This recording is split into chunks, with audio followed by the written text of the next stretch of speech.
Now on Channel 3 News. Multiple people rescued from the Escambia Bay following a boating accident. We have the latest tonight. A bill on arming teachers passes through the Florida Senate. What this means for local schools. Plus, thousands of children allegedly sexually assaulted at the hands of former Boy Scout leaders. The newly exposed court testimony publicized for sexual abuse victims. You're watching Northwest Florida's news station. This is Channel 3 News at 9 on WFGX in high definition.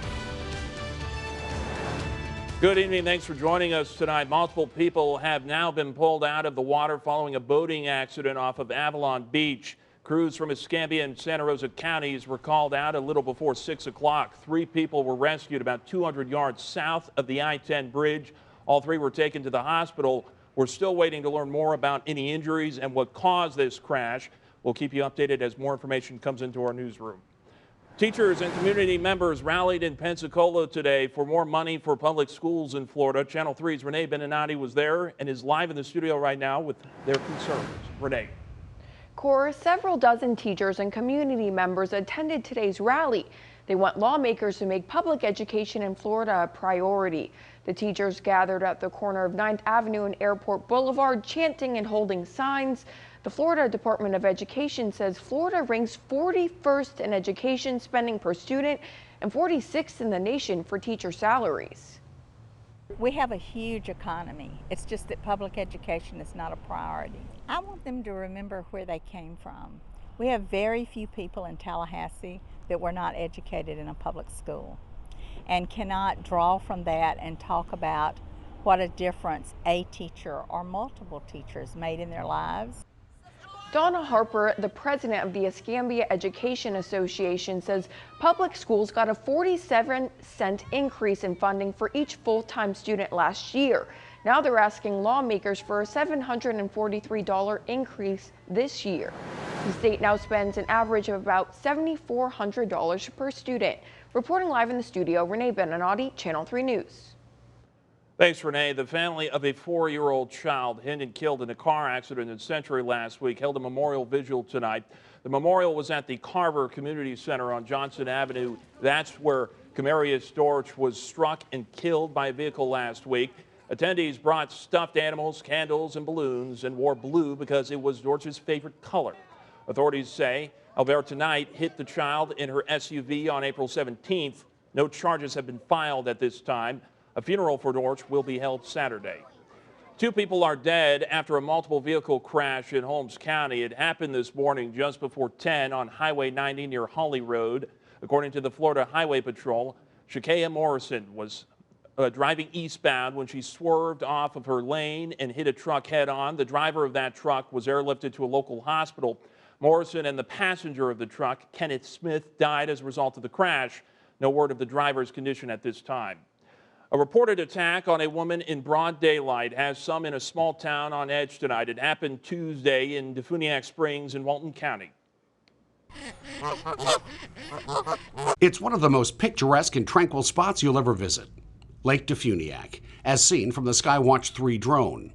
It's a favorite spot for walkers, nature lovers, and many community events. But what happened here Tuesday afternoon has left a troubling feeling here. The suspect approached her from behind and knocked her to the ground, where allegedly displayed a knife and was trying to take her cell phone away from her. The thief did not get the phone because the woman screamed and the man fled. The victim was treated for minor injuries.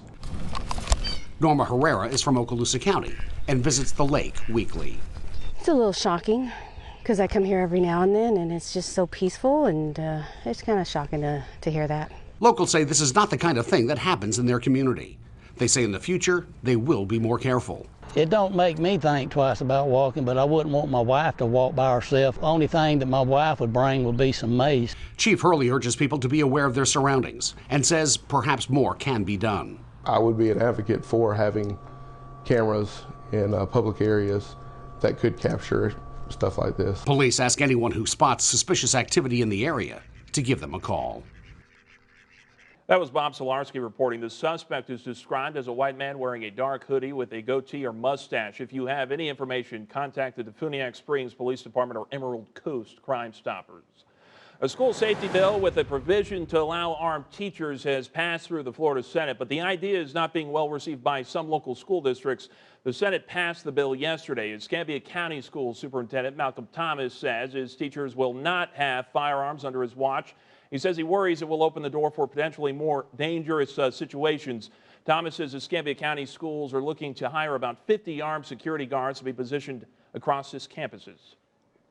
Some of our elementary schools will continue to use off-duty police officers from the Sheriff's Department and the City of Pensacola. And then those where we don't think we can keep the same person or keep a person every day, then we'll supplement that with the campus security officers.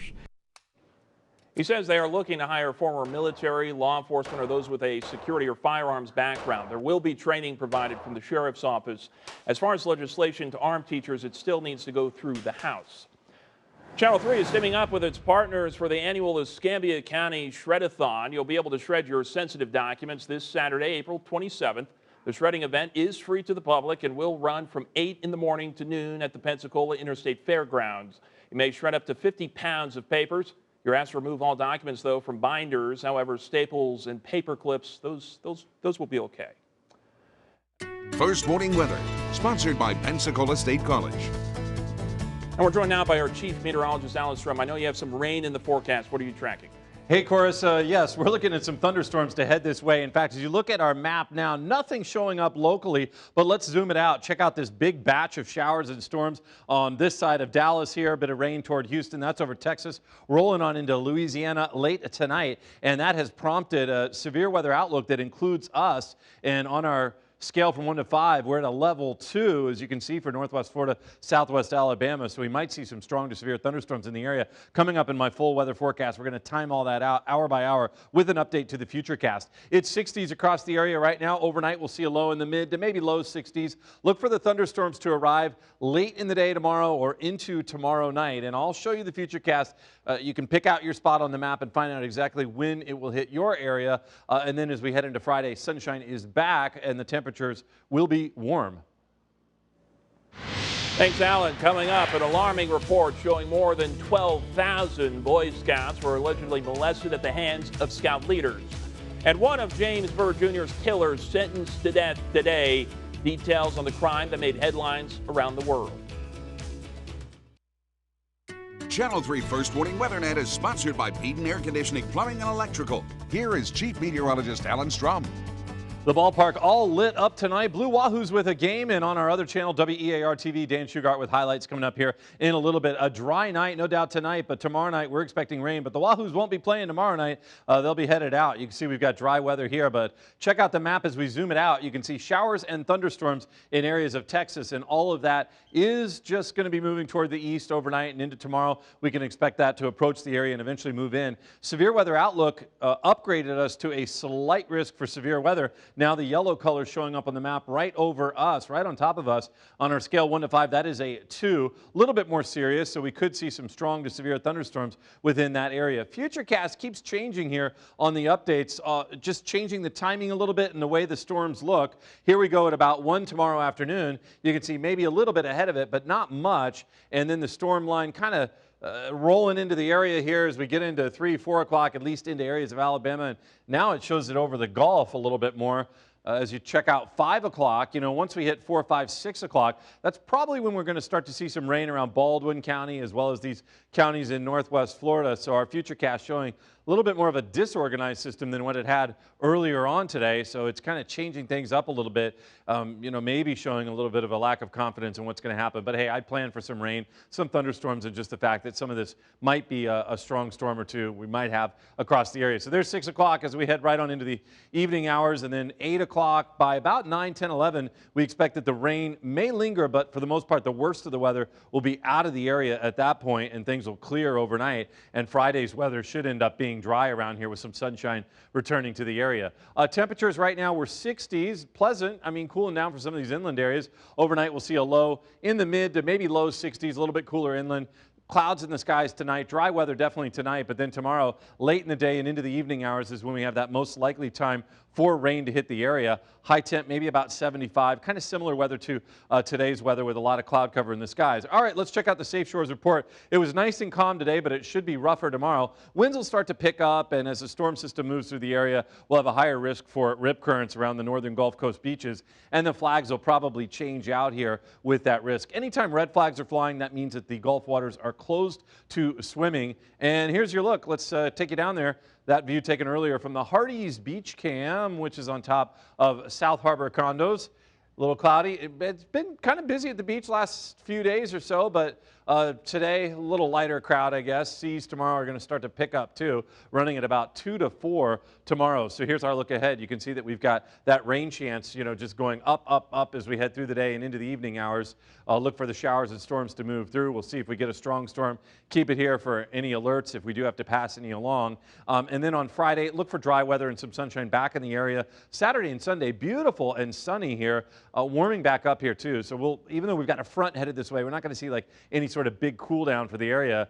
Our Crawdaddy on the map here for Crawfish Festival. That does run Friday, Saturday, and Sunday. I plan to be live on WEAR TV at 4, 5, and 6 on Friday, kind of prepping for the Crawfish Festival. It's moved this year. It's going to be at Maritime Park. And then ahead toward midweek next week, we've got really not much of a chance for rain. Thanks, Alan. Still to come, Andrew Gillum's ethics hearing today, the agreement he made with the Ethics Committee. The body of a missing Illinois boy has been found, who police say led them straight to the body. That's From the Terrorism Alert Desk in Washington, I'm Lindsay Mastis. France and New Zealand are working together to try to ban terrorists from using social media networks. Both nations' leaders will meet with tech companies trying to stop social media from being used to promote terrorism and violent extremism. That move is coming in the wake of last month's mosque attacks that left 50 people dead. London police are asking for images or video taken before, during, or after last weekend's terrorist attack in Sri Lanka. They're gathering information that might be useful during the investigation. And Japanese authorities are threatening to close nuclear reactors that do not conform to strict anti-terror measures. Reuters reports that those rules would make it possible to cool reactors from remote locations in the event of an attack or something else damages a control room. From the Terrorism Alert Desk in Washington, I'm Lindsay Mastis. former gubernatorial nominee Andrew Gillum has settled with the State Ethics Commission. He faced 5 counts of improperly accepting gifts from lobbyists, but only agreed to 1 count. Gillum agreed to pay a fine of $5,000 on the remaining charge, which was his admitting he took a boat ride in the New York harbor that should have been reported. The agreement is subject to approval, though, from the full Ethics Commission. Thousands of children allegedly sexually assaulted at the hands of thousands of former Boy Scout leaders. That's according to a review of the Boy Scouts' secret perversion files. Meredith Wood has the latest tonight. When we got this information, we had to sound the alarm. At least 12,254 children enrolled in the Boy Scouts allegedly sexually abused at the hands of more than 7,800 former Scout leaders from 1944 to 2016. The newly exposed court testimony publicized by a lawyer for sexual abuse victims. He says the Boy Scouts kept the names of accused child molesters secret for over 70 years. Which allowed these people to then go on and coach soccer teams, allow them to go on and be teachers. I mean, these people shouldn't work at a McDonald's with a playground, let alone being alone with children. Child sex abuse advocates hope more victims will come forward with their stories, like Robert Costello, who says an assistant scoutmaster molested him repeatedly. He would come in, creep in the tent like at 3 in the morning, and then start reaching in my sleeping bag and fondling me. The Boy Scouts say every instance of suspected abuse has now been reported to law enforcement. Adding, quote, "Throughout our history, we have enacted strong youth protection policies to prevent future abuse. At no time have we ever knowingly allowed a perpetrator to work with youth." I'm Meredith Wood reporting. A man who helped carry out the dragging death of James Byrd Jr. was executed in a Texas prison this evening. John William King was one of 3 men convicted of the murder. He is the 2nd person to die for the crime. Authorities say Bird, who was black, was at a party the night of June 6, 1998. King and 2 others allegedly picked him up, drove him to a secluded area, beat him, spray painted his face, and tied a logging chain around his ankles before dragging him behind a pickup truck for almost 3 miles. Bird's brutal murder shocked the world and spurred Texas and Congress to pass hate crime legislation.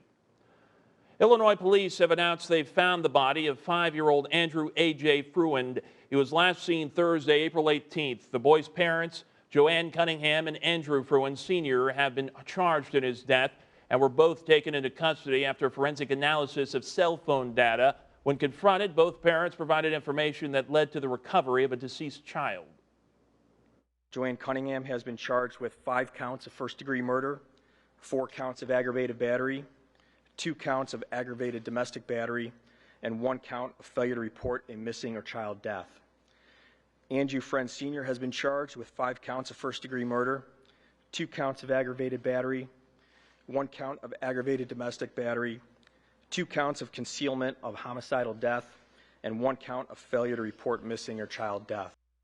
The boy's cause of death has not yet been determined. An autopsy is scheduled for tomorrow morning. The parents are also due in court tomorrow morning. The death toll has risen to 359 in the Easter terror attacks in Sri Lanka. The FBI has now joined Sri Lankan officials in investigating the attacks. ISIS has taken responsibility for the attacks, but authorities there believe local extremist groups carried it out. So far, at least 60 people have been arrested in connection to the attack, but the Minister of Defense says more suspects could still be at large. Don't go away. Stay with us. Dan Shugart has your look at sports next. Spring football is a time of bright promise for most programs. At Washington High, with a new coach and a success-starved program, that rings especially true. In the wake of last fall's 0-10 season, Washington hired Tommy Joe Whidden to change the culture. He found a group of players willing to listen. Last season, I just wanted to not lose like that again. We didn't win 1 game, and I don't like that feeling. So that's embarrassing. So yeah, I really want to win the season. And Whidden's first spring is dedicated to implementing systems and developing competitive toughness. Winners win and rewarded, and there's a price for losing, and we're trying to ingrain that into them every single day, that we're not going to accept losing at any level. The process began with the off-season weightlifting program. It was something Whidden brought over from Niceville, where he played and coached under John Hicks in a gold standard program. Our workouts in the weight room are a lot different. The way we're in practice now is different. We have 2 fields, one for offense, one for defense. Our stretches are different. Like everything is just, it's just better. We had a transformation, from February 9th to April 22nd. Our body changed a lot because we had to make sure we work as hard as we can every day in the weight room. No one glosses over the size of the task at hand, but Whidden says the Cats can start on defense.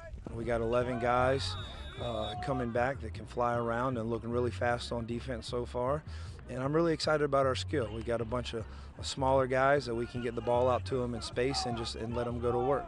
Whidden adds that in the 2 months since he arrived, the program has grown from 55 to 75 players. That is trending up.